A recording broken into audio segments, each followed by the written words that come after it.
The moment Darren Mitchell saw the "For Sale" sign stabbed into his front lawn, his coffee mug froze halfway to his lips. He'd lived in this house for 3 years. He wasn't selling. He hadn't listed anything. Yet there it was, a bright red and white Century 21 sign with a lockbox dangling from his front door handle like a threat. His phone buzzed. A text from his neighbor. "Dude, why didn't you tell us you were moving?" Darren's jaw tightened. Someone had just made the worst mistake of their life. Let me take you back 6 hours earlier to understand exactly how we got here. Darren Mitchell wasn't just any homeowner in the Riverside Meadows subdivision of Charlotte, North Carolina. He was a real estate attorney with 12 years of experience, a partner at Henderson and Associates, and someone who'd built his entire career on property law, contract disputes, and taking down people who thought they could bend the rules. At 38 years old, Darren had worked his way up from a kid in public housing to owning a beautiful 4-bedroom colonial in one of Charlotte's most desirable neighborhoods. The house had a wraparound porch, mature oak trees, and a backyard that backed up to a nature preserve. He'd saved for years, negotiated hard, and closed on it with cash from his partnership bonus. It was his sanctuary, his achievement, his home. But from the moment he'd moved in 3 years ago, one person had made it her personal mission to make his life miserable: Judith Carmichael, the HOA president. Judith was 62, with helmet-like silver hair, designer athleisure wear that cost more than most people's car payments, and the kind of smile that never reached her eyes. She lived in the neighborhood's largest house, a gaudy McMansion with columns that didn't match and a fountain in the front yard that violated the very HOA codes she claimed to enforce. But Judith had something more powerful than consistency. She had been HOA president for 9 years, and she ran Riverside Meadows like her personal fiefdom. The problem started small. 2 weeks after Darren moved in, he received his first violation notice. His grass was 0.3 inches above the mandated height limit. He'd measured it himself with a ruler. It was exactly at the limit.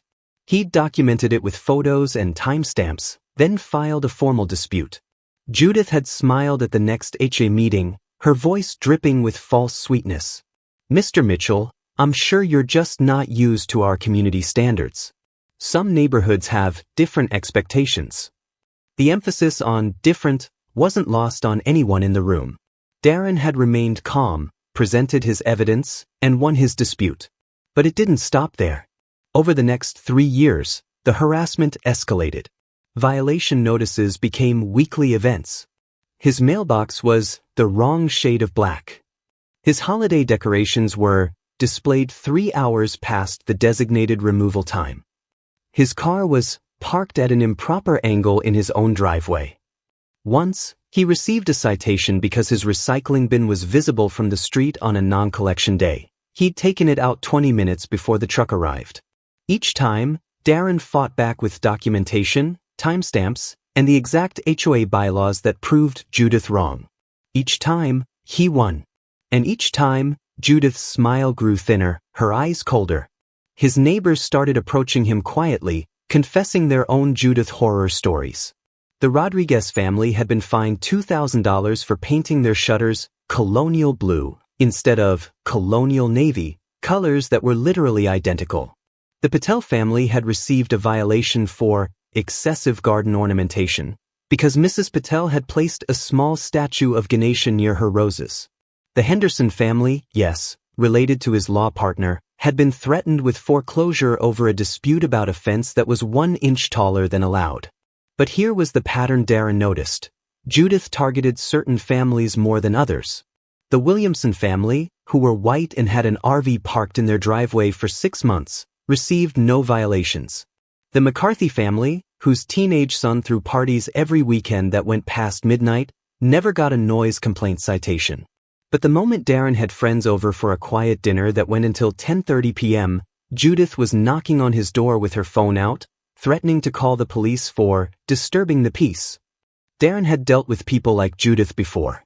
In his career, he'd seen racism dressed up as professionalism, discrimination hidden behind policy, and power-hungry petty tyrants who used rules as weapons. He knew exactly what he was dealing with. So he documented everything. Every interaction, every violation notice, Every HOA meeting.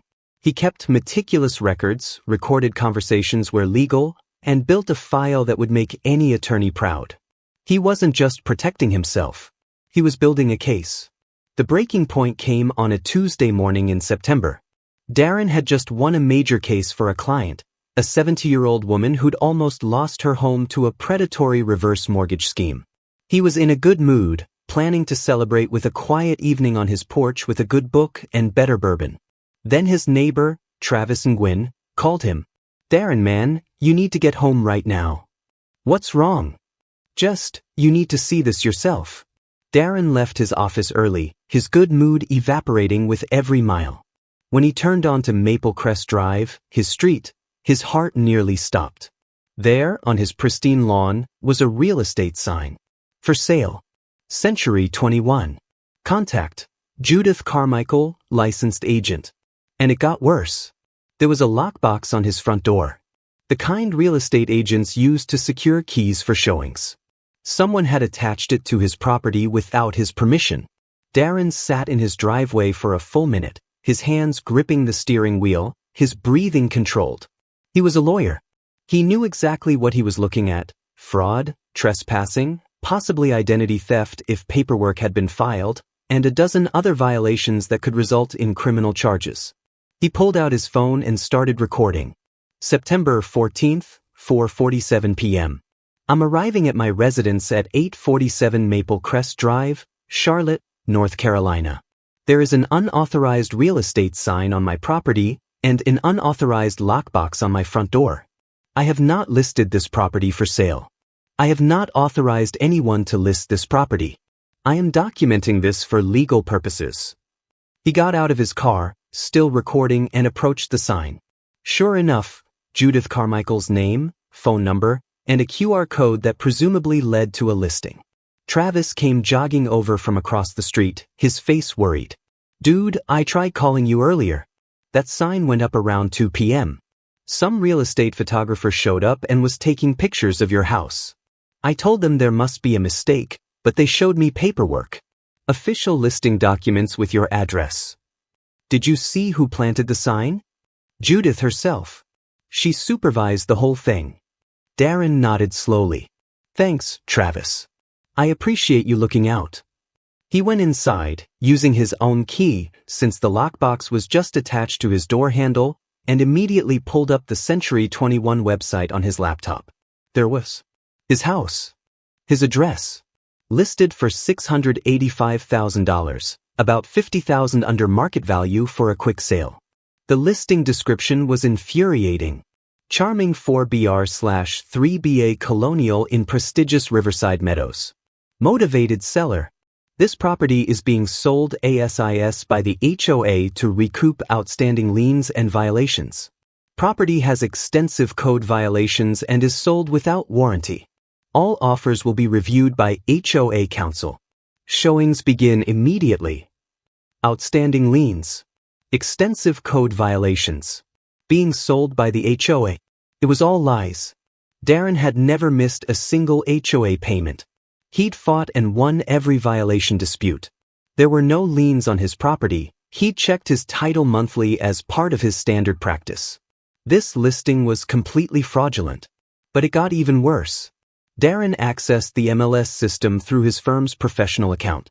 The listing had been uploaded with forged documents, a fake HOA lien claim, a fabricated emergency sale authorization, and what appeared to be a forged signature on an HOA foreclosure notice. His signature. Someone had forged his signature. Judith hadn't just planted a sign. She'd created an entire fraudulent paper trail to sell his house out from under him. Most people would have called the police immediately. Most people would have confronted Judith in a rage. Most people would have torn down the sign and thrown it in her yard. Darren Mitchell was not most people. He sat at his kitchen table, opened a legal pad, and started planning. Because this wasn't just about stopping a fraudulent sale. This was about ending Judith's reign of terror once and for all, and making sure she could never do this to anyone else. First, he needed to secure his property rights immediately. He called his title company and had them issue an emergency title verification letter, confirming that he was the sole owner with no liens or encumbrances. He overnight copies to every real estate agency in Charlotte with a cover letter explaining that any listing of his property was fraudulent. Second, he needed evidence of Judith's actions in a format that would hold up in court. He hired a private investigator, an ex-FBI agent named Alicia Wong who specialized in fraud cases. Her job: document everything about the listing, trace how it was filed, and investigate Judith's real estate license for any other suspicious activity. Third, he reached out to every neighbor Judith had harassed over the years. Within 24 hours, he had signed declarations from 14 families detailing patterns of selective enforcement, harassment, and discrimination. The pattern was undeniable. Fourth, he filed a formal complaint with the North Carolina Real Estate Commission. Listing a property without owner authorization wasn't just unethical, it was grounds for immediate license suspension. But Darren's masterstroke? He didn't remove the sign. He left it exactly where it was. Because Judith had made an appointment for the first showing. And Darren was going to be there. The showing was scheduled for Saturday at 2 p.m. Judith had blocked out the entire afternoon for multiple potential buyers. Darren prepared carefully. He dressed in one of his courtroom suits, navy blue, crisp white shirt, power tie. He set up a camera in his living room with a perfect view of the front door, legally disclosed with a sign. He had Alicia Wong waiting in an unmarked car down the street, documenting everyone who arrived. At 1:55 p.m., Judith's white Lexus SUV pulled into his driveway. She got out wearing a red blazer and black slacks, her realtor name tag prominent, her smile wide and fake. Behind her, a nervous-looking couple emerged from a Honda Accord, genuine buyers who had no idea they were being used in a fraud scheme. Judith walked up to the front door, her high heels clicking on his walkway, and reached for the lockbox. Darren opened the door. "Good afternoon, Judith." The color drained from her face. For a beautiful moment, she looked like someone had just told her the world was ending. Because for her it was. "Darren, what are you doing here?" She forced a laugh, glancing at the confused buyers behind her. "I thought you'd be out for the showing." "Why would I be out for a showing of my own house? The house I'm not selling?" The buyers exchanged worried glances. The husband pulled out his phone, probably double-checking the address. Judith's smile became strained. "Let's not do this in front of clients, Darren. If there's been some miscommunication." "Miscommunication?" Darren's voice was calm, professional, deadly. "Is that what we're calling fraud now?" He turned to the buyers. "I'm so sorry you've been brought into this situation. I'm Darren Mitchell, and I'm the sole owner of this property. This house is not for sale. There is no valid listing. This woman," he gestured to Judith, "has fraudulently listed my property without authorization, forged HOA documents, and created fake liens against my home. I'd be happy to provide you with documentation proving my ownership if you'd like, but I imagine you'd prefer to leave before you're any further involved in what is now a criminal investigation." The wife grabbed her husband's arm. "We're leaving. Right now." They practically ran to their car. Judith's face transformed. The fake smile vanished, replaced by pure venom. "You have no idea what you've just done. The HOA has every legal right.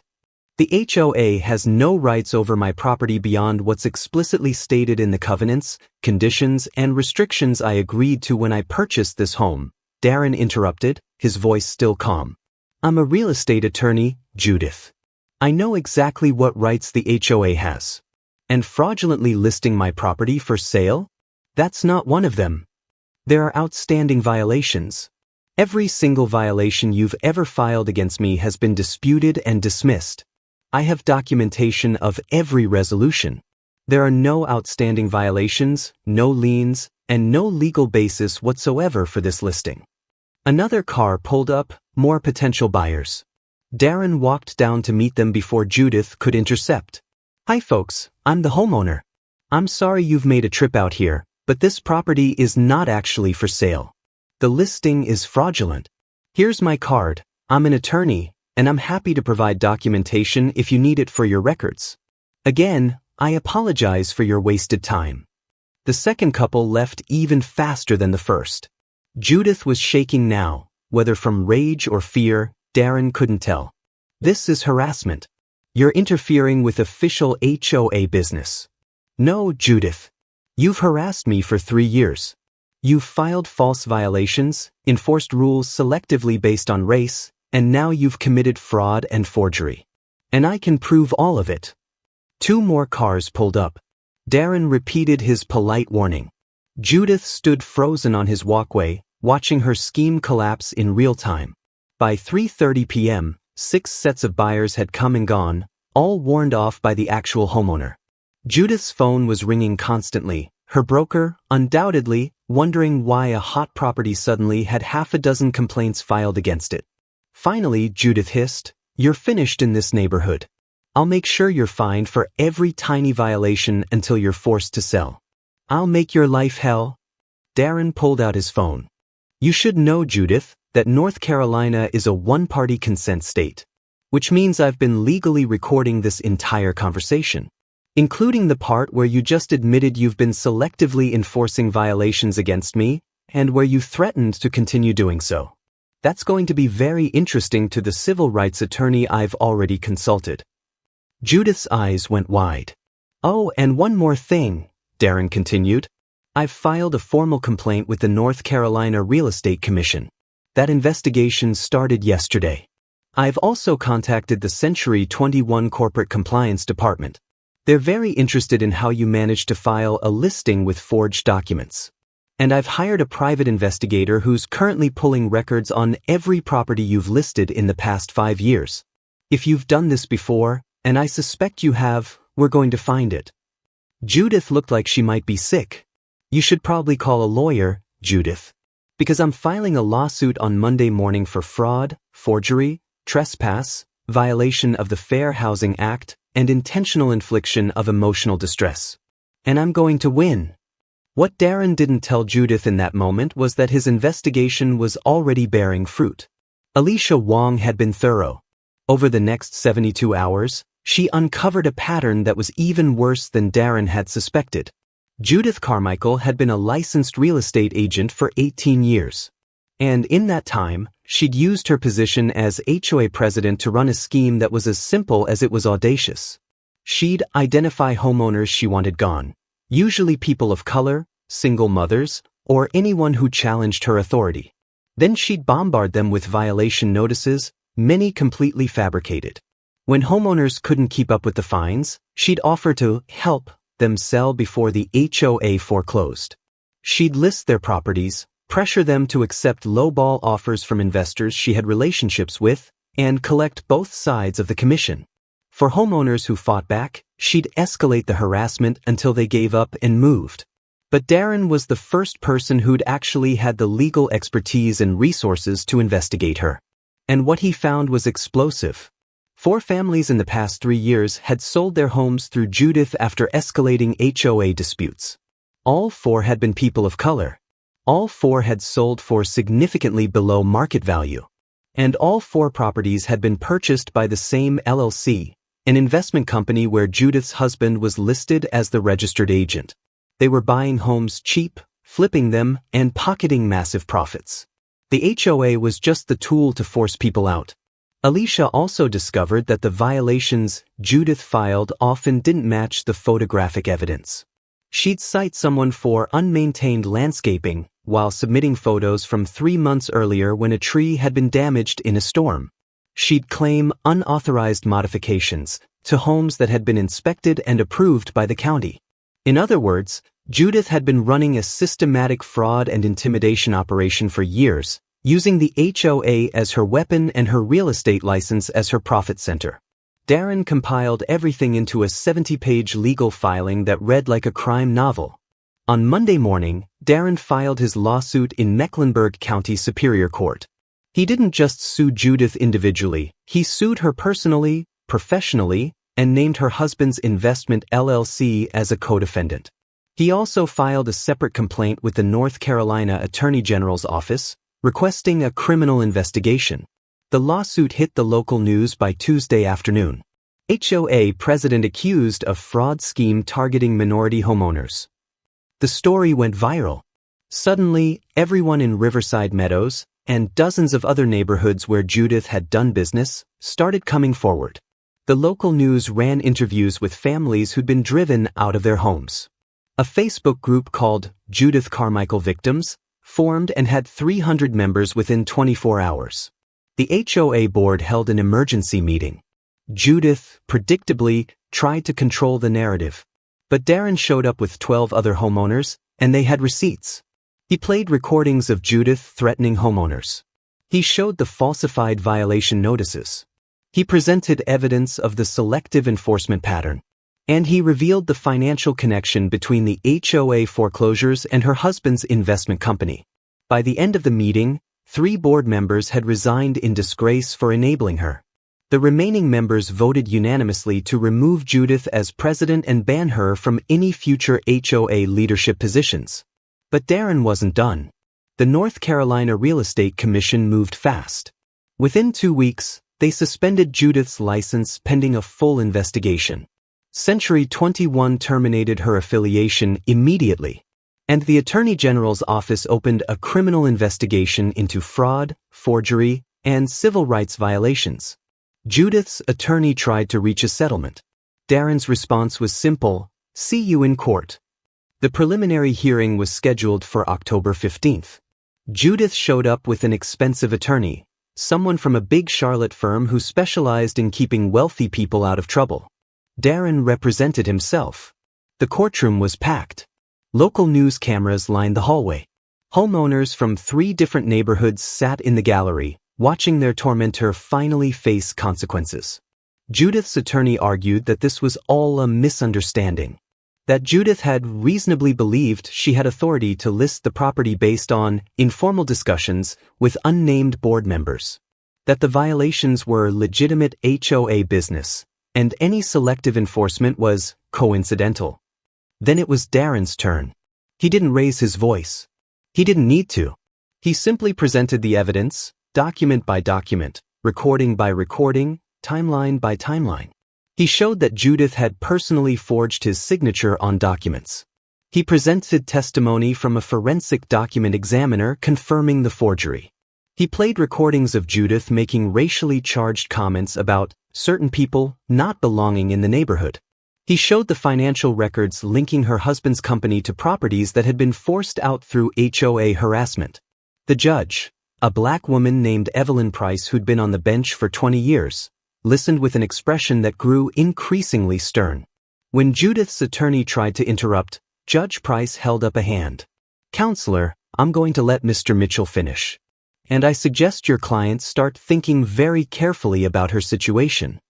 Darren's final piece of evidence was devastating email records, recovered through legal discovery, showing Judith discussing her 2 problem homeowners with her husband. In one email, she'd written, "That Mitchell thinks he's so smart. I'm going to make him wish he'd never moved here. By the time I'm done, he'll be begging to sell." In another, her husband had replied, "Can you speed this up? We need inventory for the spring market." The courtroom was silent. Judge Price removed her glasses. "Mrs. Carmichael, I've been a judge for 2 decades. I've seen a lot of schemes, a lot of fraud, and a lot of people who thought they were above the law. But this might be the most brazen abuse of authority I've encountered in a civil case." Judith's face was white. "You used your position to terrorize your neighbors. You fabricated violations, forged legal documents, and conspired with your husband to profit from forcing people out of their homes. And you did it with a smile, hiding behind community standards while engaging in textbook housing discrimination." The judge looked at Darren. "Mr. Mitchell, I'm granting your motion for summary judgment on all counts. I'm also awarding you damages for fraud, emotional distress, and legal fees. And I'm referring this matter to the district attorney for criminal prosecution." She turned back to Judith. "Mrs. Carmichael, if I were you, I'd hire a criminal defense attorney. Today." The aftermath was swift and brutal. For Judith, the criminal investigation moved forward. Prosecutors discovered that Judith's scheme had affected not just Riverside Meadows, but 3 other HOAs where she'd held leadership positions. In total, they identified 17 families who'd been targeted, with estimated damages exceeding $2 million. Judith was indicted on 14 counts of fraud, forgery, and civil rights violations. Her husband was indicted as a co-conspirator. Their investment LLC was dissolved, and their assets were frozen pending trial. The civil lawsuit resulted in a judgment of $350,000 against Judith personally, covering Darren's damages, legal fees, and punitive damages. But that was just the beginning. 12 other families filed similar lawsuits. The total exposure was in the millions. Judith's attorney negotiated a plea deal, 5 years in prison, restitution to all victims, and permanent prohibition from any HOA leadership position or real estate license in North Carolina. On the day of her sentencing, Darren sat in the courtroom gallery. He didn't smile. He didn't gloat. He simply watched as the woman who'd spent 3 years trying to destroy his life was led away in handcuffs. Justice, it turned out, looked a lot less satisfying and a lot more sad than he'd expected. Because ultimately, Judith had destroyed her own life through her hatred and greed. 6 months later, Riverside Meadows was transformed. The HOA had new leadership, a diverse board that actually served the community. They revised bylaws to prevent future abuse and created a victims fund for families targeted under Judith's regime. The Rodriguez family repainted their shutters any color they wanted. The Patel family expanded their garden. Travis got a dog and received a welcome basket instead of a violation notice. Darren used his settlement to establish a legal aid clinic for homeowners facing HOA disputes. It was already helping dozens of families weekly, people dealing with the same selective enforcement and harassment disguised as maintaining standards. On a warm Saturday afternoon, Darren sat on his porch with neighbors, a weekly tradition now. They grilled, laughed, and watched their kids play. This was what community meant. To Darren, the man who took down Judith Carmichael, Travis toasted. Darren shook his head. It wasn't just me. It was all of us, everyone who documented harassment, stood up at that meeting, and refused to let her win. That's how you beat bullies, together. He looked around at his diverse neighbors. What happened here happens everywhere. People like Judith prey on those who don't know their rights, can't afford lawyers, or are too exhausted to fight. But knowledge is power, and community is strength. The story of Judith and Darren isn't about revenge, it's about accountability. Judith thought her title made her untouchable. She was wrong. She's now serving 5 years in prison. Her husbands sold their McMansion for restitution. They lost everything through their own choices. Meanwhile, Darren still lives in his beautiful home, fighting for homeowners who need help, finally enjoying the peace he moved to the suburbs to find. Justice isn't about revenge. It's about protecting the vulnerable and ensuring that people who abuse power face consequences. Don't let anyone make you a victim. Know your rights. Document everything. Stand with your community. Remember, no title puts anyone above the law. If you're dealing with HOA harassment or discrimination, you're not alone. Document every interaction, keep records of all communications, and don't be afraid to seek legal help. Many areas have legal aid resources specifically for housing disputes. And if this story resonated with you, share it. Because somewhere out there, someone is dealing with their own Judith Carmichael, and they need to know they have options. Thanks for watching. Subscribe for more stories of justice, accountability, and people who stood up when it mattered most. Remember, they thought they could get away with it. They were wrong.